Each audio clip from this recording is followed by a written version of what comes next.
আমেরিকার এই সব ধরনের লোক আইসে এখানে থাকতো।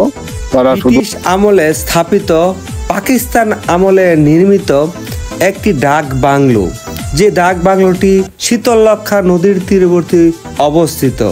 শামীম ওসমান, ধন্যবাদ। আমরা আজকে আপনাদেরকে এমন একটি বিষয় নিয়ে আলোচনা করব, সময় এবং যে পরিবর্তনশীল মানুষের সংস্কৃতি, মানুষের প্রয়োজন যে পরিবর্তন হয় এবং বিবর্তন হয়, তার একটি নমুনা আমরা আপনাদেরকে দেখাবো। আমরা এখন অবস্থান করছি নরসিংদী জেলার শিবপুর উপজেলার দুলালপুর ইউনিয়নের লাখপুর বেড়িবাঁধ অঞ্চলে, যেখানে একটা সময় ছিল অর্থনৈতিক, রাজনৈতিক, সামাজিক এবং সংস্কৃতির একটি অন্যতম প্রভাবশালী স্থান, যেখানে গড়ে উঠেছিল এই শিবপুর উপজেলার মধ্যে হয়তোবা প্রথম ডাক বাংলো। সেই ডাক বাংলোর বর্তমান কি অবস্থা এবং তৎকালীন সময় কিবা ছিল এর ব্যবস্থা, দেখেন এর নির্মাণ শৈলী।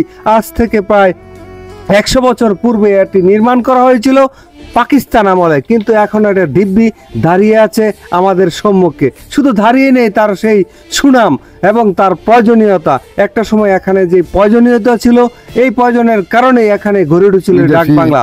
জার্মানের, জাপানের, ওই আপনার আমেরিকার এই সব ধরনের লোক আইসে এখানে থাকতো। লাল মানুষ ছিল, সাদা চুল টুল, এইগুলি চোখের বেউয়া ইত্যাদি, একটা সবুজ মানে বারবি চুল থাকতো, মেয়ে পুরুষ এক সমান।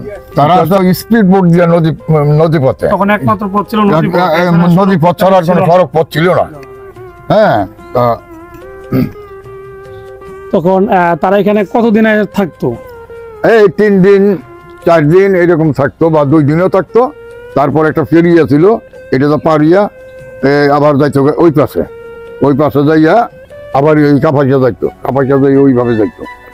এখানে মূলত থাকার জন্য আসতো, ব্যবসা বাণিজ্য আসতো, থাকার জন্য আসতো। এখানে ব্রিটিশ আমলে কোনো এরকম কোনো চিহ্ন আছে এখনো মনে হয়? এই যে লোহার যে পাইপটা, এটা কি মানে তখনকার আমলের নাকি? তখনকার আমলে এটা হলো বারান্দা সাজাইছি সুন্দর করে সাজাইতো।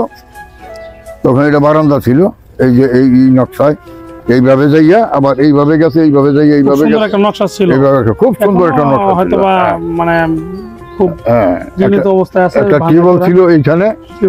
এই ঘরটা টিন যায় এখনো? হ্যাঁ, টিন এখনো হেভি। কুড়ালে খুব দিলে এটা কাটতো না, কুড়ালে খুব দিলে। তারপরে এটার মধ্যে কোনো রুয়া টুয়া ছিল না, এটা ডাইরেক্ট খালি কাঠের টানা দেওয়া। বাহ, মধ্যে খাপো নাই, রুয়াও নাই, এইগুলি কোনো ফিটিং করতো।